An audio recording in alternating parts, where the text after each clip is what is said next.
On December 26th, the Church commemorates a saint largely forgotten by the world, a saint whose martyrdom opened the gates of heaven for millions of persecuted souls. This is a saint whom Padre Pio invoked.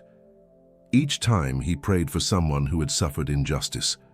This saint is called Saint Stephen, and what Padre Pio knew about him could change the eternal destiny of someone you've loved, and lost.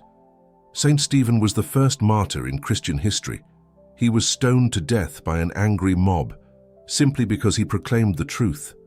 As stones rained down upon him, he lifted his eyes to heaven, and he saw something extraordinary. He saw heaven open. He saw Jesus standing at the right hand of God, and his final words were, Lord, do not hold this sin against them. These words hold a power beyond imagination. These words forged a bridge between heaven and all souls who suffer injustice. These words gave Saint Stephen a special power of intercession for those who are persecuted, slandered, or unjustly condemned. And Padre Pio knew this.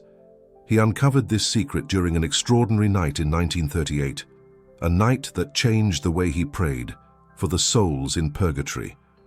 But before I reveal what happened that night, I must ask you an important question. Have you lost someone who suffered injustice in their life? Someone who was slandered, betrayed, persecuted?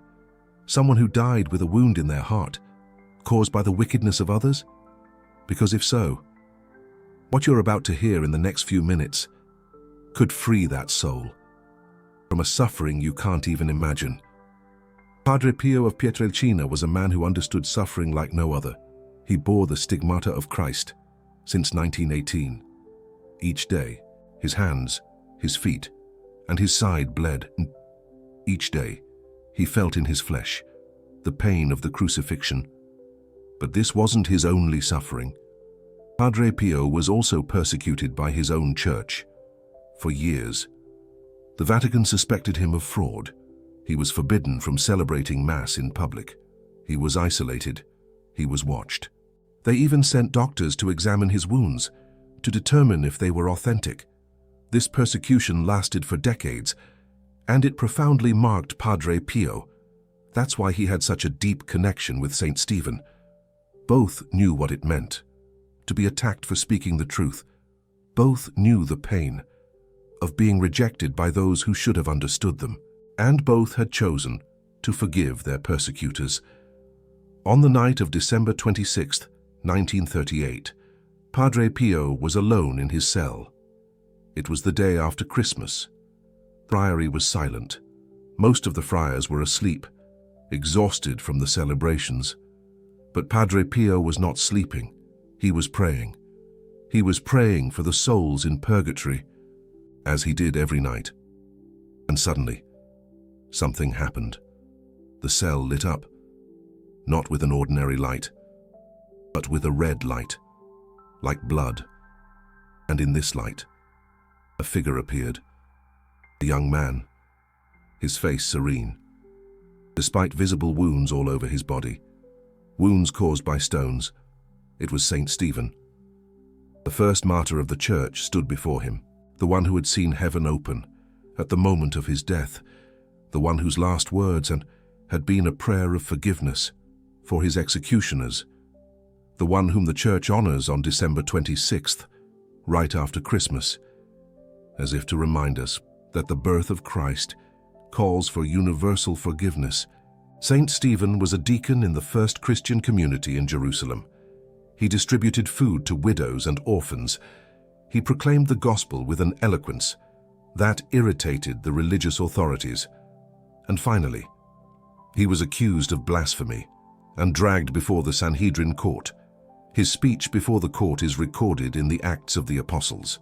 He recounted the entire history of salvation, from Abraham to Jesus, and in the end, he accused his judges of having killed the Messiah, just as their fathers had killed the prophets. His words enraged them. They gnashed their teeth at him, and they dragged him out of the city to stone him. It was at this moment that Stephen raised his eyes to heaven, and he saw the glory of God. He saw Jesus standing at the right hand of the Father. He said, I see the heavens opened, and the Son of Man standing at the right hand of God. And as the stones rained down on him, he prayed, Lord Jesus, receive my spirit. And also, Lord, do not hold this sin against them. These words hold eternal power. They created a special link between St. Stephen and all souls who have suffered injustice. And that night, in Padre Pio's cell, St. Stephen came to reveal the secret of this link. Padre Pio fell to his knees. He knew he was in the presence of the first martyr. He knew this visit had a purpose, and he waited, trembling, for the saint to speak. St. Stephen said to him, My brother in suffering, I come to reveal a secret about the souls who have died, with wounds caused by the injustice of men. These souls suffer doubly in purgatory. They suffer for their own sins, like all others. But they also suffer from a particular wound, a wound that cannot be healed by ordinary purification. Padre Pio asked what this wound was. St. Stephen replied, It is the wound of unforgiven resentment. These souls died, still carrying the pain of what was done to them. They failed to completely forgive their persecutors, and this absence of forgiveness chains them. It prevents them from moving towards the light. Padre Pio was distraught. He thought of all the people he had known who had died with grudges in their hearts, people betrayed by their friends, people slandered by their neighbors, people unjustly condemned. Were all these souls now suffering from this particular wound? St. Stephen confirmed his fear. He said, Yes, they suffer, but there is a remedy, a ritual that I will teach you, a ritual that can heal this wound and free these souls from their chains. This ritual must be performed on December 26th, the day of my feast, for it is on this day that my intercession is the most powerful. What St. Stephen taught Padre Pio that night remained a secret for years. Padre Pio practiced it himself every December 26th, and he only taught it to certain people, those who came to him with a particular burden, those who had lost someone who suffered injustice. Today, I'm going to share this ritual with you, because you might be that person. You might have lost someone who died with a wound in their heart, a parent who never forgave the one who betrayed them, a friend who died cursing those who slandered them, a spouse who took the pain of betrayal to the grave. These souls need your help. They need someone on earth to perform the St. Stephen ritual for them, because they cannot free themselves. The forgiveness they couldn't give in their lifetime must now be given on their behalf, and you are the one who can do it. The ritual begins with understanding. You must understand what forgiveness really is, because many people are mistaken about this. They think that to forgive is to say that what happened wasn't serious, that the person who did wrong was right, that the victim should forget and move on. But that's not forgiveness. Forgiveness is not forgetting. Forgiveness is not approval. Forgiveness is not weakness. Forgiveness is an act of liberation. When you forgive, you don't free the person who hurt you. You free yourself. You cut the chain that binds you to that person and that event. You reclaim your power. For the souls in purgatory, this liberation is even more crucial, because they cannot advance toward God as long as they are chained to their persecutors by resentment. Every thought of revenge, even justified, holds them back. Every bitter memory weighs them down, and they cannot break free from these chains by themselves. That's where you come in. By performing the St. Stephen ritual, you give forgiveness on behalf of the soul. You do what they couldn't do in their lifetime. You free them from their chains, and you finally allow them to rise toward the light. Now, let's talk about the ritual itself. The St. Stephen ritual for the liberation of persecuted souls. This ritual must be performed on December 26th, not another day, because that's the day when St. Stephen's intercession is the most powerful. The preparation begins on the evening of December 25th, that is, tonight. After the Christmas celebrations, when the house is quiet and you can be alone, you must do some inner work. You must remember the person for whom you are going to pray. You must remember the injustice they suffered. Write the name of the deceased person on a piece of paper. Below that, write the name of the one who harmed them. If you don't know the exact name, you can write a description. The colleague who betrayed them, the neighbor who slandered them, the judge who unjustly condemned them. The important thing is to clearly identify the injustice. Next, write what happened in a few sentences. No need to go into all the details, just the essentials. What the persecutor did, how the victim suffered. This paper isn't for you. It's for the ritual. It represents the wound that needs to be healed. After writing all that, place the paper in front of you, close your eyes, and visualize the scene of the injustice. Not to revive the pain, but to recognize it. To say, yes, this happened. Yes, it was wrong. Yes, the person I love suffered. This recognition is important because forgiveness cannot exist without it. You cannot forgive something that you refuse to see. You cannot heal a wound that you pretend doesn't exist. The first step of forgiveness is to look the injustice in the face and say, I see what happened. Then, keep the paper near your bed all night. Place it under your pillow or on your nightstand. And before you go to sleep, say this prayer that Padre Pio himself recited, Saint Stephen, first martyr. You who forgave your executioners while they were stoning you, intercede for the soul of, and say the name. Help this soul to forgive as you forgave. Free them from their chains of resentment, and allow them to see heaven open, as you saw it yourself. On the morning of December 26th, get up early, ideally before sunrise.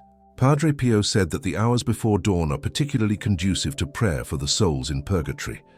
It's the hour when the veil between the worlds is the thinnest. Take the paper that you wrote the night before. Light a red candle. Red represents the blood of the martyrs, but also the love that forgives. In front of this candle, place an image of Saint Stephen if you have one. Otherwise, you can simply visualize the young man with the wounds from the stones, his face turned toward heaven. Kneel before this setup, hold the paper in your hands, and begin the main prayer of the ritual. This prayer was dictated to Padre Pio by Saint Stephen himself. It has a particular power to break the chains of resentment. Say, Eternal Father, on this day when we honor Saint Stephen, the first of your sons to give his life for your name, I come before you for a mission of mercy. I come to plead for the soul of, and say the name. This soul suffered injustice during their earthly life. They were wounded by. And you name the persecutor or describe the injustice, and this wound still accompanies them in purgatory. Then, say the most important part of the prayer, the part that accomplishes the forgiveness on behalf of the soul. Say, in the name of the soul of you, I forgive for what they did. I renounce any demand for revenge. I renounce any desire for human justice. I place this matter in your hands, God, Lord. May your divine justice be done, but may the soul of be freed from all resentment. May they be delivered from all bitterness. May they finally forgive as Saint Stephen forgave. These words are powerful. When you pronounce them, you are acting as a representative of the soul. You are doing what they could not do. You are giving the forgiveness that they could not give. And through this forgiveness, you are breaking their chains. After this prayer, take the paper, look at it one last time, and burn it in the flame of the candle. As the paper burns, say, as this paper turns into ashes and smoke, may the resentment of the soul of turn into light and peace. May the wound be healed. May the chain be broken to, may the soul be free. Watch the paper burn completely. Watch the smoke rise. Padre Pio said that this smoke was a visible prayer, that it rose toward heaven carrying the forgiveness that you had just given, that it would reach the soul in purgatory and free it from its chains. When the paper is completely consumed, you recite 3 Our Fathers, 3 Hail Marys, and 3 Glory be to the Father, in honor of Saint Stephen.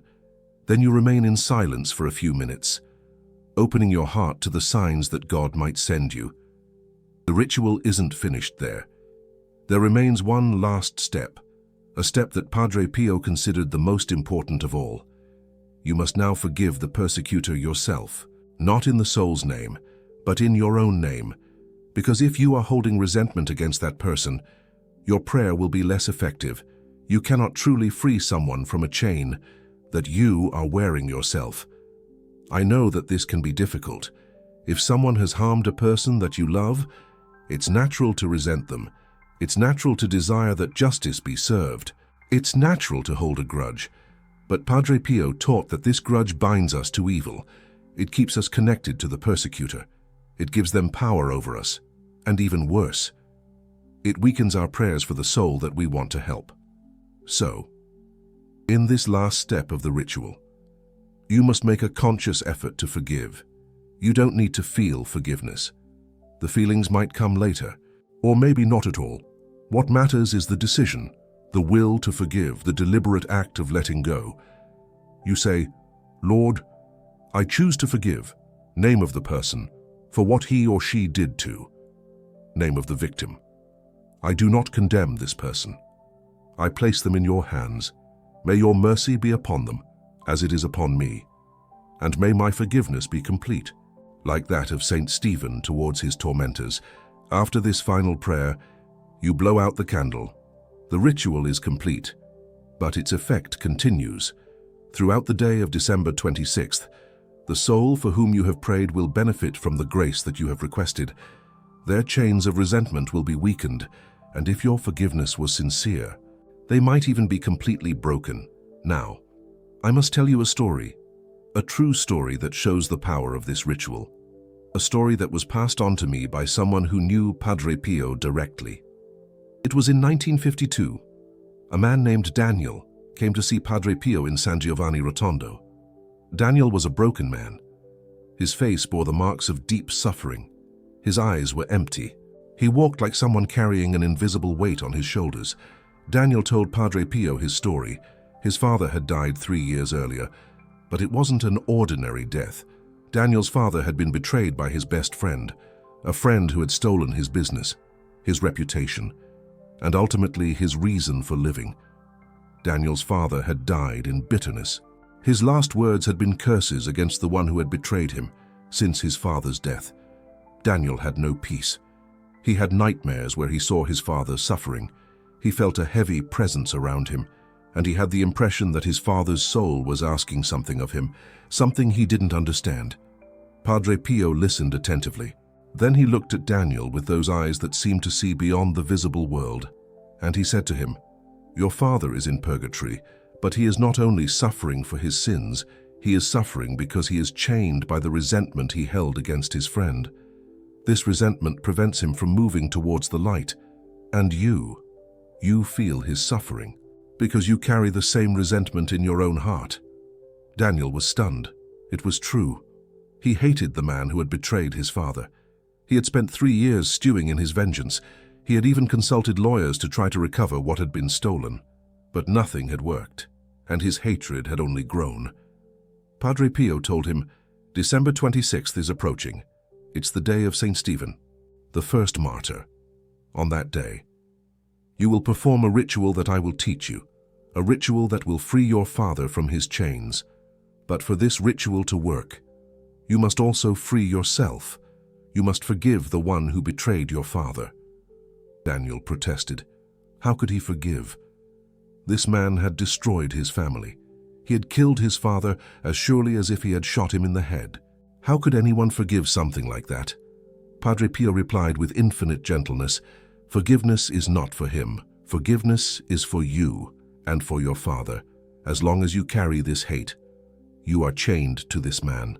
As long as your father carries this hate, he is chained to him too. You are both his prisoners, and the only way to free yourselves is to forgive." Daniel stayed several days in San Giovanni Rotondo. Padre Pio taught him the ritual of Saint Stephen. He explained each step in detail, and above all, he helped him prepare his heart for forgiveness. It wasn't easy. Daniel cried, he shouted, he protested against the injustice, but little by little, with the help of Padre Pio, something began to change in him. He began to see that his hatred was destroying him from the inside, that every thought of vengeance was a poison that he was injecting into himself, that his anger was not punishing the traitor, it was punishing him.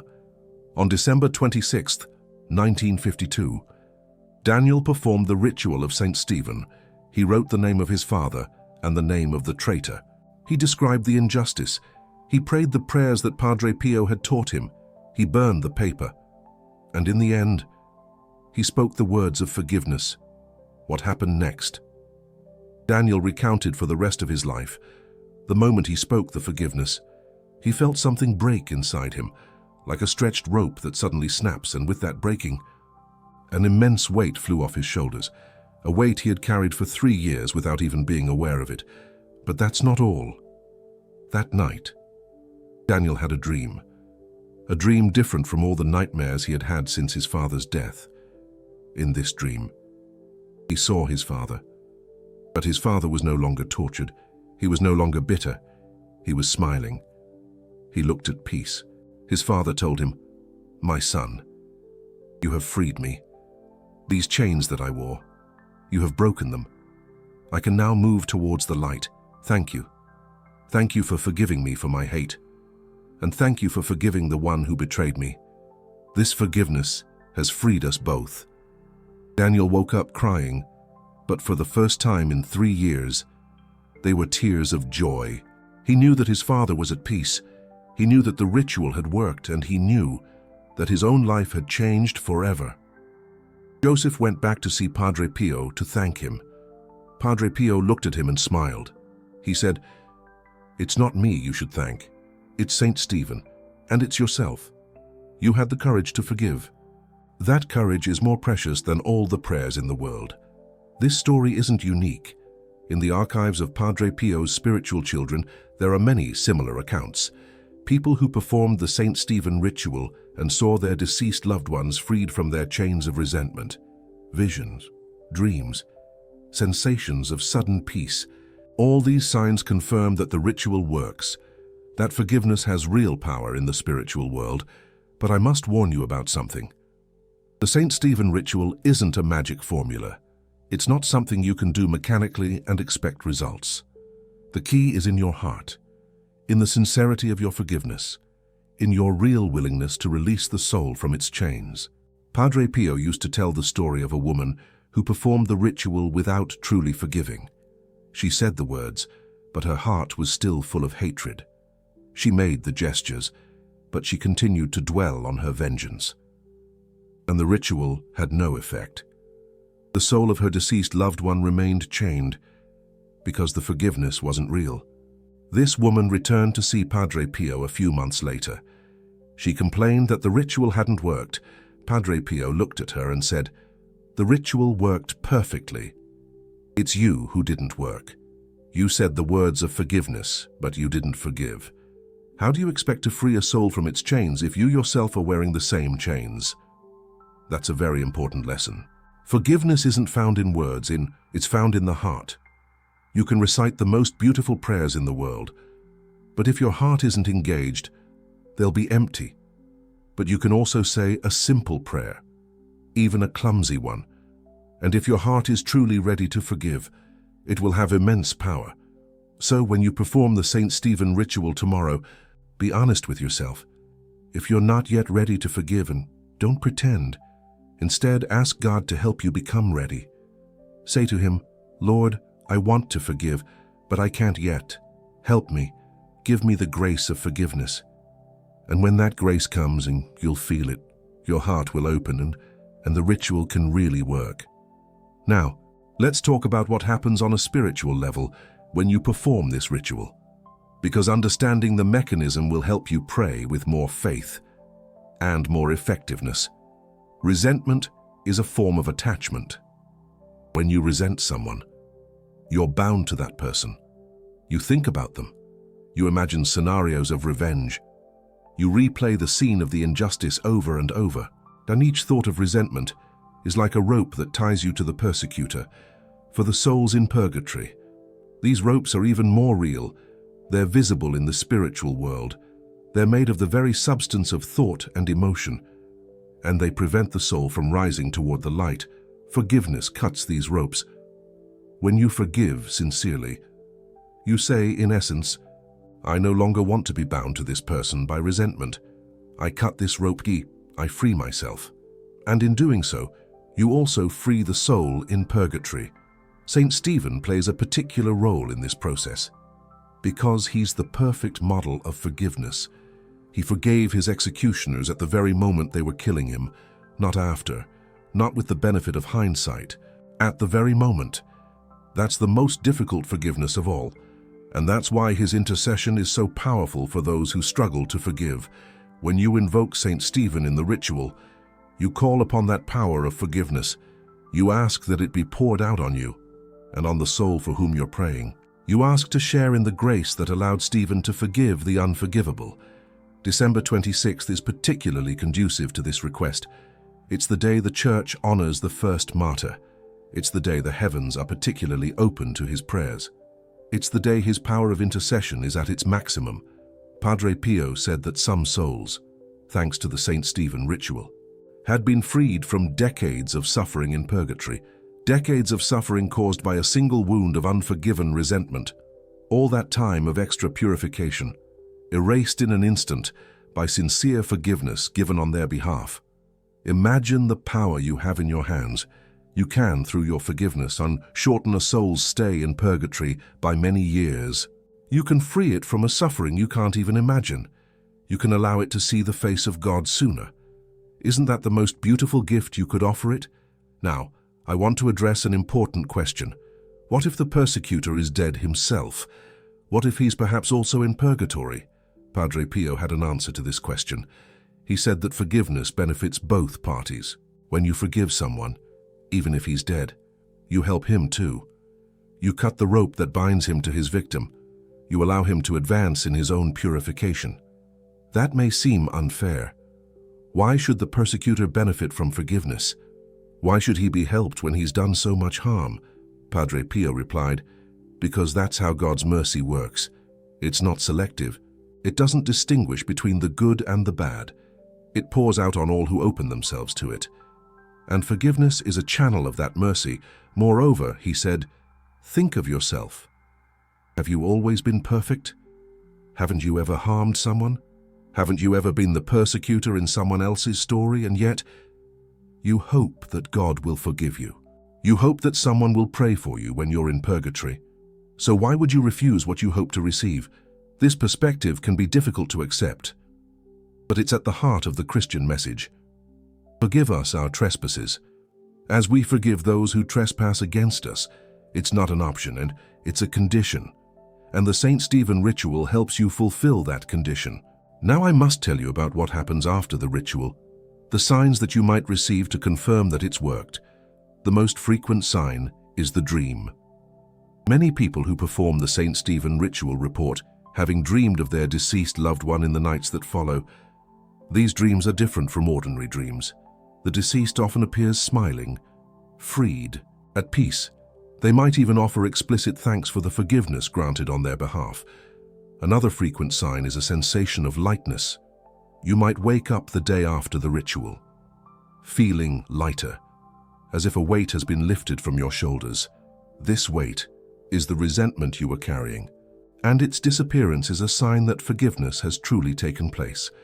There is also inner peace, a deep peace that settles in after the ritual, a certainty that everything is all right, that the soul is freed, that forgiveness has been received. This peace doesn't come from you, it comes from God. It's His way of confirming that your prayer has been heard. Sometimes, the signs are more subtle, a meaningful coincidence, a phrase you hear on the radio that seems to speak directly to your situation, a happy memory of the deceased that suddenly pops into your mind. All these little signs are winks from heaven, ways for the soul to tell you, I've received your forgiveness. I am free. Thank you. If you don't receive any signs, don't worry. It doesn't mean the ritual didn't work. God isn't obligated to send us signs. He often acts in secret. And sometimes it's only years later that we discover all the good our forgiveness has done. December 26th is approaching in less than 2 days. the Church will celebrate Saint Stephen, the first martyr. On that day, you have the power to free a soul from its chains of resentment. You have the power to offer them the forgiveness they couldn't give in their lifetime. You have the power to change their eternity. Will you be the one who breaks their chains? Will you be the one who opens the doors of light for them? Will you be the one who transforms their suffering into peace? If this message has touched your heart, click on the super thanks below. This isn't for me. It's so that this message can continue to reach other people. Other people who have souls chained by resentment. Other people who need to know about this ritual. Padre Pio used to say that spreading spiritual truth is a form of prayer. Each person who learns this ritual, thanks to your support, will be one more soul freed from its chains, one more light in the darkness of purgatory. And now, comment below. Write the first name of the deceased person for whom you're going to do this ritual on December 26th. Not for me, but for you. Writing this name is the first commitment. It's a promise you make before this community of prayer. And if you know someone who has lost a loved one in unjust circumstances, share this video with them. They may exactly need this ritual. They may have a soul to free, and your sharing could be the instrument of that liberation. Together, we form an army of forgiveness, an army that breaks the chains of resentment, an army that opens the doors of heaven. And on December 26th, this army will be more powerful than ever. Saint Stephen intercedes for us, Padre Pio watches over us, and the God of mercy awaits our prayers of forgiveness. Be ready to forgive.